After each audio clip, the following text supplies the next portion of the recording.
Okay, next topic, packing efficiency.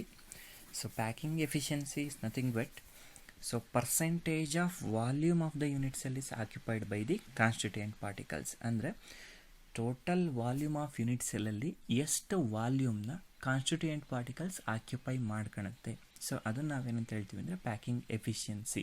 ಎಷ್ಟು pack ಆಗಿದೆ means ಎಷ್ಟು ಎಂಟಿ ಸ್ಪೇಸ್ ಇದೆ ಅಂತ ನಮಗೆ ಗೊತ್ತಾಗುತ್ತೆ. ಸೊ ಇವಾಗ ಬೆಸ್ಟ್ ಎಕ್ಸಾಂಪಲ್ ಅಂದರೆ ಒಂದು ಬಾಕ್ಸ್ನ ತೊಗೊಳ್ಳಿ. ಆ ಬಾಕ್ಸ್ಗೆ ನೀವು ರಬ್ಬರ್ ಬಾಲ್ನ ಪ್ಲೇಸ್ ಮಾಡ್ತಾ ಹೋಗಿ. ಸೊ ಪ್ಲೇಸ್ ಮಾಡಬೇಕಾದ್ರೆ ನಿಮಗೆ ಆ ರಬ್ಬರ್ ಬಾಲ್ನ constituent particles is nothing but atom ಅಂತ ಕನ್ಸಿಡರ್ ಮಾಡ್ಕೊಳ್ಳಿ. ಟಚ್ ಈಚ್ ಅದರ್, ಒಂದಕ್ಕೊಂದು ಟಚ್ ಆಗೋ ಥರ ಪ್ಲೇಸ್ ಮಾಡ್ತಾ ಹೋಗಿ. ನೀವು ಇವಾಗ ಎಕ್ಸಾಗನಲ್ ಕ್ಲೋಸ್ ಪ್ಯಾಕಿಂಗ್ ನೋಡಿದ್ದೀರಾ, ಸ್ಕ್ವೇರ್ ಕ್ಲೋಸ್ ಪ್ಯಾಕಿಂಗ್ ನೋಡಿದ್ದೀರಾ. ಸೊ ಆ ಥರ ಡಿಫ್ರೆಂಟ್ ಟೈಪ್ಸ್ ಆಫ್ ಅರೇಂಜ್ಮೆಂಟಲ್ಲಿ ಎಂಟಿ ಸ್ಪೇಸ್ ಇದ್ದೇ ಇರುತ್ತೆ. ಆ ಥರ ನೀವೊಂದು ಬಾಲ್ನ ಅಥವಾ ಬಾಲ್ಸ್ನ ಆ ಒಂದು ಬಾಕ್ಸಲ್ಲಿ ಅರೇಂಜ್ ಮಾಡ್ತಾ ಹೋದಂಗೆ ಎಂಟಿ ಸ್ಪೇಸ್ ಉಳಿದೇ ಉಳಿಯುತ್ತೆ. ಆ ಟೋಟಲ್ ವಾಲ್ಯೂಮ್ ಆಫ್ ದ ಬಾಕ್ಸಲ್ಲಿ ಎಷ್ಟು ವಾಲ್ಯೂಮ್ನ ಆ ಬಾಲ್ ಆಕ್ಯುಪೈ ಮಾಡ್ಕೊಂಡಿದೆ, that is called as efficiency or packing efficiency ಅಂತ ಹೇಳ್ತೀರಾ. ಅದೇ ಥರ ನಾವು ಒಂದು ಯೂನಿಟ್ ಸೆಲ್ನ ಕನ್ಸಿಡರ್ ಮಾಡಿದಾಗ ಆ ಯೂನಿಟ್ ಸೆಲ್ಲಲ್ಲಿ ಏನು ಕಾನ್ಸ್ಟಿಟ್ಯೂಯೆಂಟ್ ಪಾರ್ಟಿಕಲ್ಸ್ ಇದಾವೋ ಆ constituent particles total volume of the unit ಸೆಲ್ಲಲ್ಲಿ ಎಷ್ಟು ವಾಲ್ಯೂಮ್ ಆಫ್ ದ ಯೂನಿಟ್ ಸೆಲ್ನ ಕಾನ್ಸ್ಟಿಟ್ಯೂಯೆಂಟ್ ಪಾರ್ಟಿಕಲ್ಸ್ ಆಕ್ಯುಪೈ ಮಾಡ್ಕೊಂಡಿರ್ತಾವೋ that is called as packing efficiency ಅಂತ ಹೇಳ್ತೀವಿ. ಆ ಥರ ಪ್ಯಾಕಿಂಗ್ ಎಫಿಷಿಯನ್ಸಿನ ನಾವು ಕ್ಯಾಲ್ಕುಲೇಟ್ ಮಾಡೋದಕ್ಕೆ ಒಂದು ಫಾರ್ಮುಲಾ ಕೊಟ್ಟಿದ್ದಾರೆ. Packing efficiency is equals to volume occupied by the particles in the unit cell divide by volume of the unit cell into 100 ಅಂತ ಹೇಳ್ತೀವಿ. Volume occupied by the particles in the unit cell ಅಂದರೆ ಆ unit ಸೆಲ್ಲಲ್ಲಿ ಎಷ್ಟು total number of volumes ಇದೆ, ಅಲ್ಲಿ volume of the each atom ಏನು, ಅದನ್ನು ನಾವು ಕ್ಯಾಲ್ಕುಲೇಟ್ ಮಾಡ್ಕೋಬೇಕು. Next volume of the unit cell. Unit cell is nothing but cube. ಕ್ಯೂಬ್ದು ವಾಲ್ಯೂಮ್ ಗೊತ್ತಿರುತ್ತೆ ನಮಗೆ, ಎ ಕ್ಯೂಬ್ ಅಂತ ಹೇಳ್ತೀರಾ. Multiply with 100. ಈ ಥರ different kinds of unit cell ಇದೆ. ಪ್ರಿಮಿಟಿವ್ ಕ್ಯೂಬಿಕ್ ಸೆಲ್ ಇರ್ಬೋದು, ಫೇಸ್ ಸೆಂಟರ್ಡ್ ಯೂನಿಟ್ ಸೆಲ್ ಇರ್ಬೋದು, ಮತ್ತು ಬಾಡಿ ಸೆಂಟರ್ಡ್ ಯೂನಿಟ್ ಸೆಲ್ ಇರ್ಬೋದು. ಈ ಥರ ಡಿಫ್ರೆಂಟ್ ಯೂನಿಟ್ ಸೆಲ್ಲಲ್ಲಿ ನಾವು ಪ್ಯಾಕಿಂಗ್ ಎಫಿಷಿಯನ್ಸಿನ ಕ್ಯಾಲ್ಕುಲೇಟ್ ಮಾಡಬೇಕು. ಅದರಲ್ಲಿ first one, calculation of packing efficiency in simple cubic lattice or primitive unit cell PCC ಅಂತ ಹೇಳ್ತೀವಿ.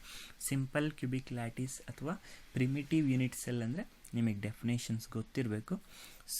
ಇನ್ unit cell the particle only present at the corner of the cube ಅಥವಾ unit cell ಅಂತ ಹೇಳ್ತೀರಾ. ಆ unit ಸೆಲ್ನ corner ಪೊಸಿಷನಲ್ಲಿ ಮಾತ್ರ particles ಇದ್ದರೆ that type of unit cell is called as primitive unit cell ಅಂತ ಹೇಳ್ತೀರಾ. ಡಯಾಗ್ರಾಮ್ ಬರೆದಿದ್ದೀನಿ ನೋಡಿ. ಆ ಡಯಾಗ್ರಾಮಲ್ಲಿ ಒಂದು ಕ್ಯೂಬ್ನ ರೆಡ್ ಪೆನ್ನಲ್ಲಿ ಇಂಡಿಕೇಟ್ ಮಾಡಿದ್ದೀನಿ. It's nothing but unit cell. ಆ ಯೂನಿಟ್ ಸೆಲ್ಲಲ್ಲಿ ಎ ಮತ್ತು ಬಿನ ಮಾರ್ಕ್ ಮಾಡಿದ್ದೀನಿ. ಆ ಎ ಮತ್ತು ಬಿ ಏನು ಪಾರ್ಟಿಕಲ್ಸ್ ಇದ್ದಾವೆ ಆ particles touch each other along the edge length ಅಂತ ಹೇಳ್ತೀವಿ. ಎ ಇಂದ ಬಿಗಿರ್ತಕ್ಕಂಥ ಡಿಸ್ಟೆನ್ಸ್ ಏನಾಗಿರುತ್ತೆ ಅಂದರೆ it's nothing but edge length ಅಂತ ಹೇಳ್ತೀವಿ. ಆ ಎಡ್ಜ್ ಲೆಂತು ಎಲ್ಲ ಕಡೆನೂ ಕ್ಯೂಬ್ ಆಗಿರೋದ್ರಿಂದ ಸೇಮ್ ಇರುತ್ತೆ. ಇಲ್ಲಿ ಎರಡೂ particles physically touch each other along the edge length ಅಂತ ಹೇಳ್ತೀವಿ. ಅಲಾಂಗ್ ದಿ ಎಡ್ಜ್ ಲೆಂತ್ ಅಂತ ಕನ್ಸಿಡರ್ ಮಾಡ್ಕೋಬೇಕಾದ್ರೆ ನಮಗೆ ಎರಡು ಆಟಮ್ಸ್ ಇದೆ, ಒಂದು ಎ ಒಂದು ಬಿ ಕಾರ್ನರ್ ಪಾರ್ಟಿಕಲ್ಸಲ್ಲಿದೆ. ಎರಡೂ ಸಹ ಟಚ್ ಆಗಿದೆ. Each particles or each sphere or each atom radius ಏನು ತೊಗೊಂಡಿದ್ದೀರಾ ಅಂದರೆ R ತೊಗೊಂಡಿದ್ದೀರಾ. ಎ ಇಂದ ಬಿಗಿರ್ತಕ್ಕಂಥ ಡಿಸ್ಟೆನ್ಸ್ನ ಎಡ್ಜ್ ಲೆಂತ್ ಅಂತ ಹೇಳ್ತೀವಿ. ಆ ಎಡ್ಜ್ ಲೆಂತ್ ಎಷ್ಟಿದೆ ಅಂದರೆ ಎ ಇದೆ. ಆ ಎಡ್ಜ್ ಲೆಂತ್ ಏನು that will be equal to the R+R ಆಗಿರುತ್ತೆ. Radius of atom A plus radius of atom B ಅವೆರಡನ್ನು ಆ್ಯಡ್ ಮಾಡಿದ್ರೆ ನಿಮಗೆ ಏನು ಸಿಗುತ್ತೆ ಅಂದರೆ ಎಡ್ಜ್ ಲೆಂತ್ ಸಿಗುತ್ತೆ. ಆಟಮ್ ಸ್ಪೆರಿಕಲ್ ಶೇಪಲ್ಲಿ ಬರೆದು ಎರಡು touch each other along the edge length ಅಂತ ಹೇಳ್ತೀರಾ. ಎಡ್ಜ್ ಲೆಂತ್ ನೋಡಿ ಎಲ್ಲ ಕಡೆನೂ ಕ್ಯೂಬ್ ಆಗಿರೋದ್ರಿಂದ ಡಿಸ್ಟೆನ್ಸ್ ಲೆಂತು ಬ್ರೆಡ್ತ್ ಮತ್ತು ಹೈಟ್ ಎಲ್ಲದೂ ಏನಾಗಿರುತ್ತೆ ಅಂದರೆ ಸೇಮ್ ಇರುತ್ತೆ. ಹಾಗಾಗಿ ಎಡ್ಜ್ ಲೆಂತ್ ಏನು ನಾನು ಇಂಡಿಕೇಟ್ ಮಾಡಿದ್ದೀನಿ.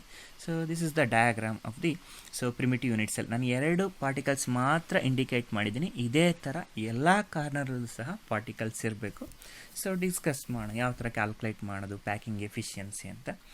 Let the edge length of the cube. Edge length ನಾವೇಂತ ಕನ್ಸಿಡರ್ ಮಾಡಿದ್ವಿ ಎ ಅಂತ ತೊಗೊಂಡಿದ್ದೀನಿ edge length.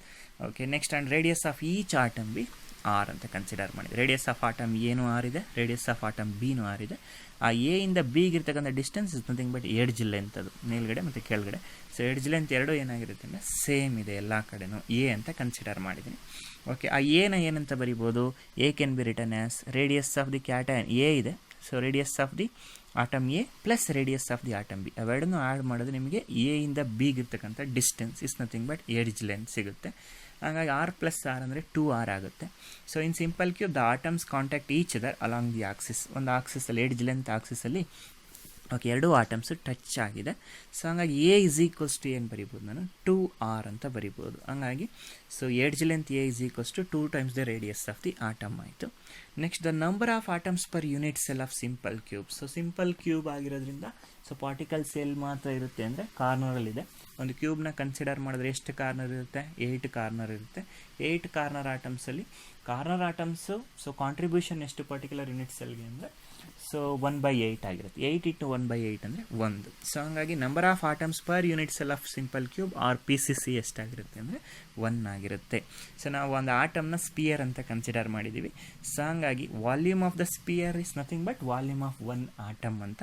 So volume of the sphere ಗೊತ್ತು, ಫಾರ್ಮುಲಾ ನಮಗೆ 4/3πr³ ಅಂತ ಹೇಳ್ತೀವಿ. ಸೊ ನೆಕ್ಸ್ಟ್ ನಮಗೆ ಇನ್ನೇನು ಬೇಕು, ವಾಲ್ಯೂಮ್ ಆಫ್ ದಿ ಕ್ಯೂಬ್ ಬೇಕು. So volume of the cube is nothing but length into breadth into height ಅಂತ ಹೇಳ್ತೀವಿ. ಸೊ ಇಲ್ಲಿ ಕ್ಯೂಬ್ ಆಗಿರೋದ್ರಿಂದ ಸೊ ಆಲ್ ದ ಡಿಸ್ಟೆನ್ಸ್ ನಮಗೇನಾಗಿರುತ್ತೆ ಸೇಮ್, ಲೆಂತ್ A ಇದೆ, ಬ್ರೆಡ್ತ್ A ಇದೆ, ಸೊ ಹೈಟು ಏನಾಗಿರುತ್ತೆ ಅಂದರೆ ಏನೇ ಇದೆ. ಸೊ ಹಂಗಾಗಿ ವಾಲ್ಯೂಮ್ ಆಫ್ ದ ಕ್ಯೂಬ್ ನಾವು ಡೈರೆಕ್ಟ್ಲಿ ಏನು ಬರಿಬೋದು ಅಂದರೆ A³ ಅಂತ ಬರಿಬೋದು. ಸೊ ಇಲ್ಲಿ volume of the one sphere, ಒಂದೇ ಸ್ಪಿಯರ್ ಇರೋದ್ರಿಂದ 1 × 4/3πr³. So 1 × 4/3πr³ is nothing ಬಟ್ 4/3πr³ ಆಗಿರುತ್ತೆ. So volume of the cube A³ ಆಯಿತು. A ವ್ಯಾಲ್ಯೂ ನಮಗೆ ಸಿಕ್ಕಿದೆ. A = 2 times the radius 2R. ಹಂಗಾಗಿ ಸೊ A ಪ್ಲಸ್ಗೆ 2Rನ ಸಬ್ಸ್ಟಿಟ್ಯೂಟ್ ಮಾಡಿದ್ವಿ. ಸೊ ಹಂಗಾಗಿ 2R³ ಆಯಿತು. 2R³ ಅಂದರೆ 2³ R³ ಆಯಿತು. 2³ ಇಸ್ ನಥಿಂಗ್ ಬಟ್ 8 × R³ ಆಗುತ್ತೆ. That is the volume of the cube ಆಯಿತು. Volume of the total volume of the sphere ಎಷ್ಟಿದೆ, ಒಂದೇ ಆಟಮ್ ಇರೋದ್ರಿಂದ 4/3πr³ ಆಯಿತು. ಸೊ ಇವಾಗ ಪ್ಯಾಕಿಂಗ್ ಎಫಿಷಿಯನ್ಸಿ ಕ್ಯಾಲ್ಕುಲೇಟ್ ಮಾಡೋಣ. ಸೊ ಪ್ಯಾಕಿಂಗ್ ಎಫಿಷಿಯನ್ಸಿ ಫಾರ್ಮುಲಾ ಬಂದು volume occupied by the particles in the unit cell divided by volume of the unit cell. Volume occupied by the particles in the unit cell ಅಂದರೆ so total number of atoms ಎಷ್ಟಿತ್ತು unit ಸೆಲ್ಲಲ್ಲಿ 1 into so volume of each sphere 4/3πr³ is nothing but 1 × 4/3πr³ ಆಯಿತು. 1 × 4/3πr³ is nothing ಬಟ್ 4/3πr³ divided by volume of the unit cell ಎಷ್ಟಿದೆ 8R³ ಇದೆ. So into 100 efficiency 4/3πr³ divided by 8R³ into 100 ಆಗುತ್ತೆ. R³ cancel ಆಗುತ್ತೆ. So 4/3π divided by 8 simplify ಮಾಡಿ π/6 into 100 ಬರುತ್ತೆ. So π value 3.14 substitute ಮಾಡಿ calculate ಮಾಡಿ. So answer ನಿಮಗೆ 52.4% ಬರುತ್ತೆ. ಅಂದರೆ packing efficiency of PCC or simple cubic ಲ್ಯಾಟಿಸ್ದು ಎಫಿಷಿಯನ್ಸಿ 52.4% ಬರ್ತಾ ಇದೆ. ಅಂದರೆ ಟೋಟಲ್ ವಾಲ್ಯೂಮ್ ನಾವು 100% ತೊಗೊಂಡ್ರೆ so 52.4% of volume of the unit ಸೆಲ್ನ ಕಾನ್ಸ್ಟಿಟ್ಯೂಯೆಂಟ್ ಪಾರ್ಟಿಕಲ್ಸ್ ಆಕ್ಯುಪೈ ಮಾಡ್ಕೊತಾ ಇದೆ. ಹಾಗಾಗಿ ಇನ್ನು ಉಳಿದಿರ್ತಕ್ಕಂಥ ಪರ್ಸೆಂಟೇಜ್ 100 - 52.4 ಮಾಡಿದ್ರೆ 47.6% ಎಂಪ್ಟಿ ಸ್ಪೇಸ್ ಉಳಿದಿರುತ್ತೆ ಅಂತ. ಸೊ ಹಂಗಾಗಿ packing efficiency in primitive cubic cell or primitive unit cell is 52.4. So empty space ಎಷ್ಟಿರುತ್ತೆ ಅಂದರೆ ಸೊ 47.6% ಇದೆ. ಸೊ ಇಲ್ಲಿ ನಿಮಗೇನಾದರೂ 1 ಮಾರ್ಕ್ಸಿಗೆ what is the relation between edge length and radius of the atom in PCC primitive unit cell ಅಂತ ಕೇಳಿದ್ರೆ ಎಡ್ಜ್ length A, ರೇಡಿಯಸ್ R, A = ಏನಾಗಿರುತ್ತೆ ಅಂದರೆ 2R ಆಗಿರುತ್ತೆ ಅಂತ ಹೇಳ್ತೀವಿ. So this about the calculation of packing efficiency in simple cubic lattice or primitive unit cell ಅಂತ ಹೇಳ್ತೀವಿ. ಸೊ ಇದರಲ್ಲಿ ಒಂದಾಯಿತು PCC, ಇನ್ನೊಂದು FCC ಇದೆ, ಇನ್ನೊಂದು BCC ಇದೆ. ಈ ಮೂರಲ್ಲಿ ಒಂದು ಕಂಪಲ್ಸರಿ 3 ಮಾರ್ಕ್ಸಿಗೆ ಕೇಳ್ತಾರೆ. So important.